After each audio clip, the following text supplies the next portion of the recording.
Hello students, myself Arun Kumar Sharma, your history teacher. I hope you will be fine. And today we will resume our theme 10, colonialism and the countryside, exploring official archives. Exploring official archives. Students, first of all, we will define Benami. Benami literally anonymous is a term.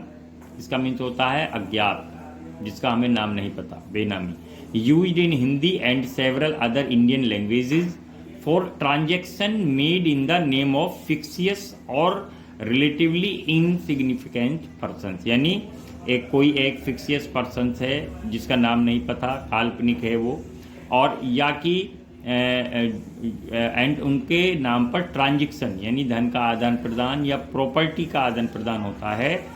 और ये एक बहुत ही महत्वपूर्ण insignificant person होता है. Whereas the real beneficiary remains unnamed, जबकि जो वास्तविक लाभ प्राप्त करने वाला व्यक्ति होता है, रियल बेनिफिशरी, उसको कोई नहीं जानता, सिर्फ उन व्यक्तियों को जानते हैं जिनके नाम पर ये हुआ बेनामी. इसको बोलते हैं बेनामी. Students, our topic 2, why did British parliament forced to produce fifth report. यानी fifth report mention the reasons. Fifth report produce करने के लिए, बनाने के लिए ब्रिटिश पार्लियामेंट क्यों मजबूर हुई, और इसके आप कारण बताइए. From the time of company established, जब से कंपनी एस्टेब्लिश्ड हुई थी, it's rule, company means East India company, यानी we will use the only the word company for the East India company during this chapter.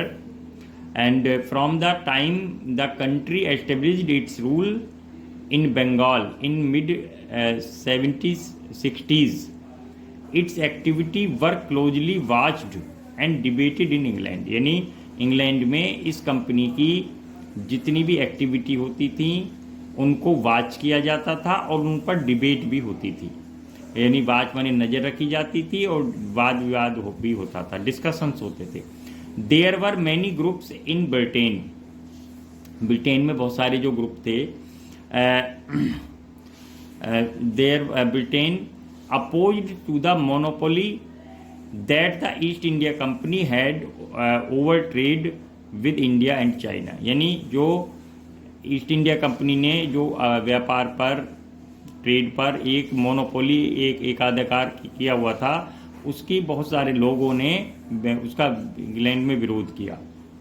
These groups wanted to revocation of royal charter that gave the company this monopoly. और ये group चाहते थे कि जो ये royal charter, शाही फरमान इनको प्राप्त हुआ है, वो रिवोकेशन का मतलब निरस्त हो जाए, उसकी जो लीगलिटी वो ख़त्म हो जाए. और क्योंकि इसी के थ्रू ईस्ट इंडिया कंपनी को इंडिया और चाइना में व्यापार करने का एक अधिकार प्राप्त था. Many political groups argued that, बहुत सारे जो पॉलिटिकल ग्रुप थे उन्होंने आर्ग्यूड किया कि कॉन्क्वेस्ट ऑफ बंगाल वाज, जो बंगाल की जो कॉन्क्वेस्ट थी, was benefiting only the East India Company. वो सिर्फ ईस्ट इंडिया कंपनी को बेनिफिट कर रही थी, लाभ पहुंचा रही थी, but not the British nation as whole. लेकिन ब्रिटिश नेशन को वो बेनिफिट नहीं कर रही थी.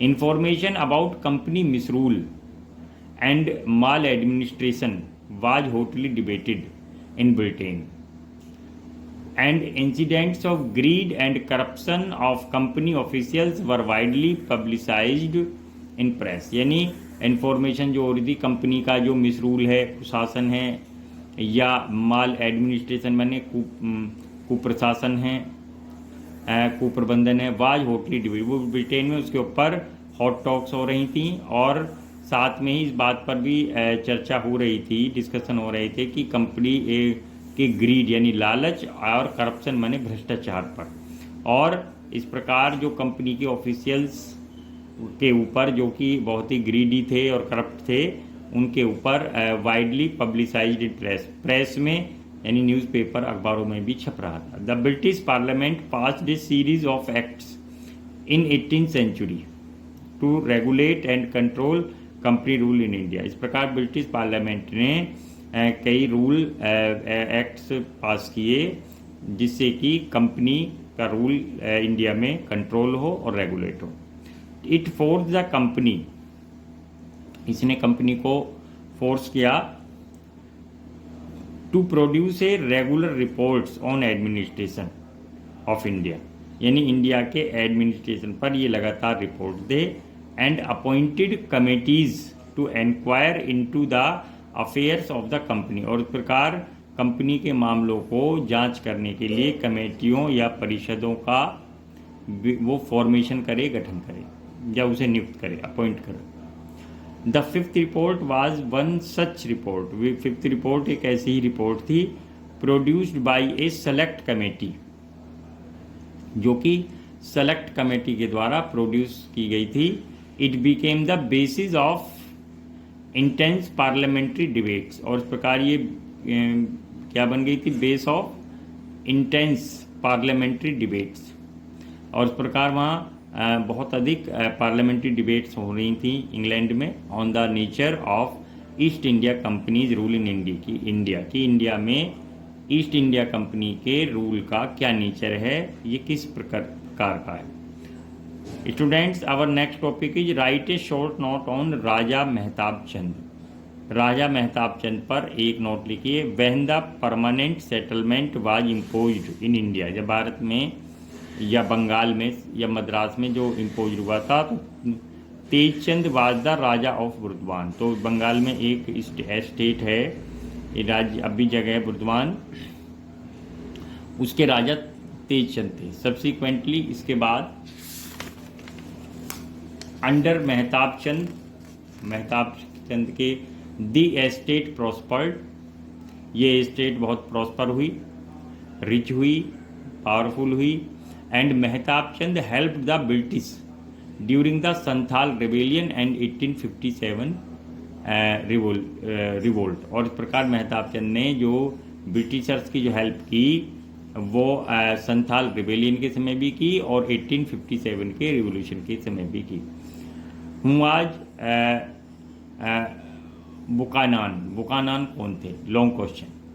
Francis Buchanan was a physician who came to India and served in Bengal medical service from 1793 to 1815। ये एक ब्रिटिशर थे, फिजिशियन डॉक्टर थे जो भारत में आए और इन्होंने आने के बाद बंगाल मेडिकल सर्विस में 1793 से 1815 तक वर्क किया।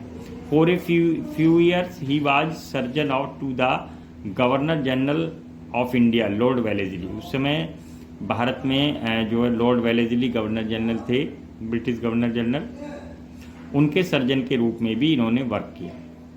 During his stay in Calcutta present day Kolkata he organized a zoo. उन्होंने एक जू, एक चिड़ियाघर की भी स्थापना की। And he was also in charge of botanical gardens for a short period, और वे बॉटनिकल गार्डन्स के भी इंचार्ज रहे।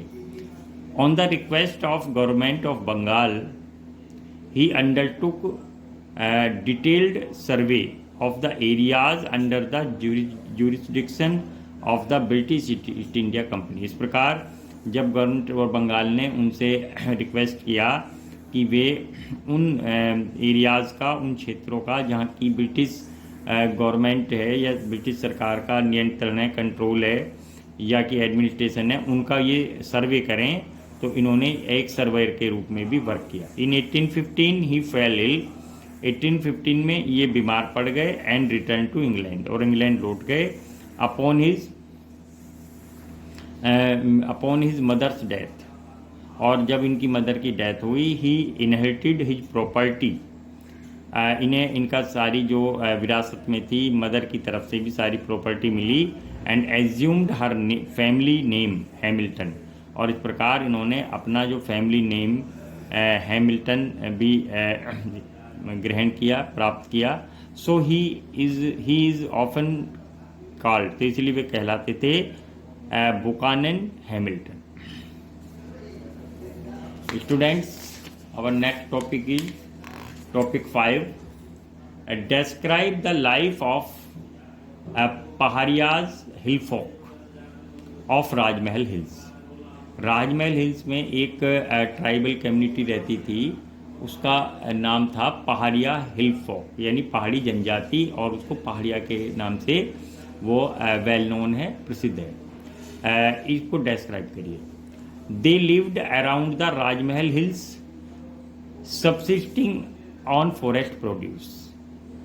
ये लोग राजमहल पहाड़ियों में रहते थे और ये फॉरेस्ट प्रोड्यूस पर अपना निर्वाह करते थे या डिपेंड थे अपने लाइवलीहुड के लिए। एंड प्रैक्टिसिंग शिफ्टिंग कल्टीवेशन, और शिफ्टिंग कल्टीवेशन को प्रैक्टिस करते थे।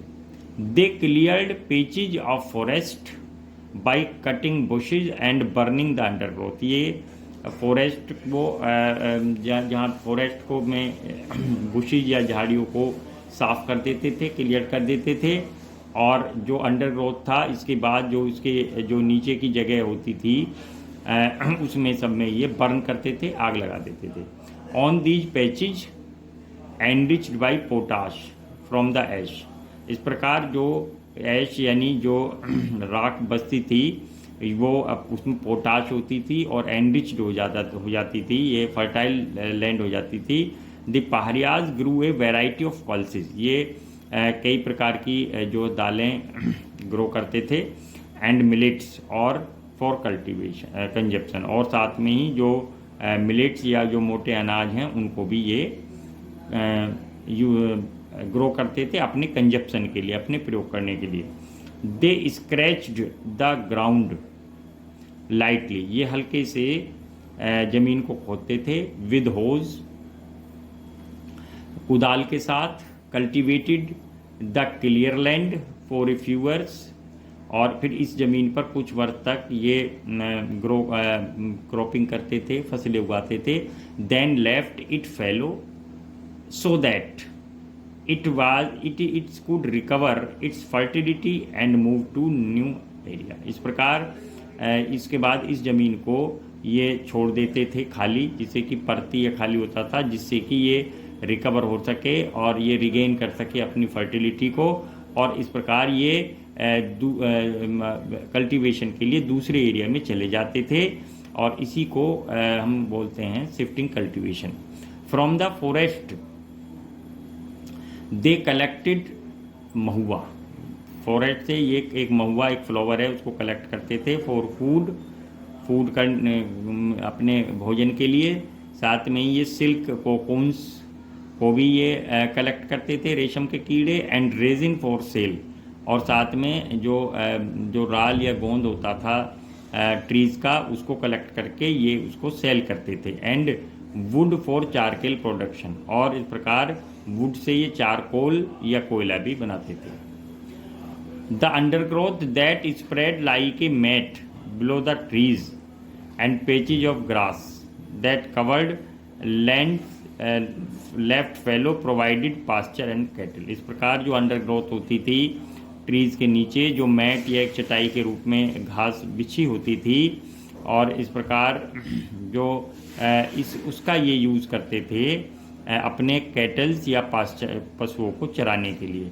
The life of Paharias as hunters के रूप में जो इनकी लाइफ थी, या शिफ्टिंग कल्टीवेटर्स के रूप में भी ये वर्क करते थे।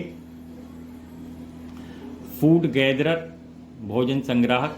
चारकोल प्रोड्यूसर, चारकोल बनाने वाले। सिल्क वॉर्म रियर, रेशम के कीट पालने वाले। Was thus intimately means completely connected to the forest. ये फॉरेस्ट से जुड़े हुए थे और ये फॉरेस्ट से बाहर कभी जाते नहीं थे, और कंप्लीटली अपनी लाइवलीहुड के लिए this tribal community was totally depend on the forest. They lived in hutments, ये स्थायी झोंपड़ियों में रहते थे। विद इन टामारंड ग्रोव्स, यानी टामारंड मीन्स इमली, इमली के बगीचों में, and rested in the shade of mango trees, और ये मैंगो ट्रीज के शेड में ये आराम करते थे। They considered the entire region as their land, ये पूरे क्षेत्र को अपना, संपूर्ण रीजन को अपना, अपनी मातृभूमि समझते थे। The basis of their identity as well as survival, और अपने इसी और अपनी पहचान भी इसी को मानते थे, identity, and as well survival, और उनका ये सोचना था कि हमारा जो सर्वाइवल है, हमारा जो जीवन है, वो इसी के ऊपर बेस है। Students, our next topic is topic 6, define aquatint. Aquatint को डिफाइन करिए।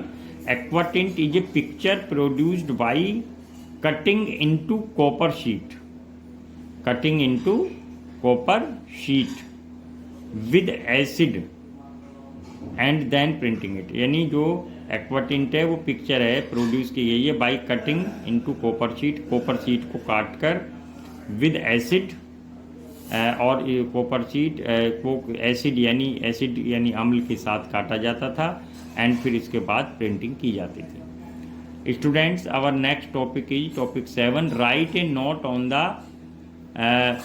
William Hodges. विलियम होज के ऊपर एक नोट लिखिए। It is long question.